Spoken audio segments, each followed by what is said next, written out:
يا حسن يا غلس. راح جايبها هو. تعالي خدش دوقش. دوق يا اختي. بسم الله الرحمن الرحيم. اللهم ده صل على النبي. سندوتش كده بالطحينه. عامله له ودن قطه بس أنا ممكن طحينه أسوحها. والكبده. خلاص يا حبيبي. طول ما في بقه اكل. اللي بيقول على سيزر ان هو مفجوع يا جماعه، طول ما في بقه اكل والله ما بيفتح بقه للاكل. الف هنا انا وشفا افتكرت يا ان نور انا اقدر عيني. اسوحها تاني. حاجه بسيطه وعلى قد الايد وفي كل بيت يا نور عيني. طب ما تمسكي انت يا اختي سندوتشك وتاكلي. مش هيعرف يفضل في اللف. هو هيمسك ايدك وانت ماسكه السندوتش. الله اكبر. سم يا جماعه السيزر طلع بيحب الكبده على ال سم الله والحري صلى. والنهارده سيزر بيفطر الله كبدة اكبر. اسكندراني. الله اكبر. احلى طحينه. بس كده. بس كده يا عم السيزر.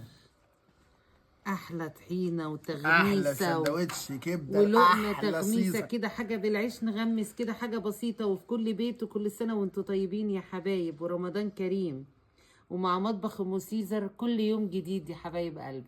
انتظرونا.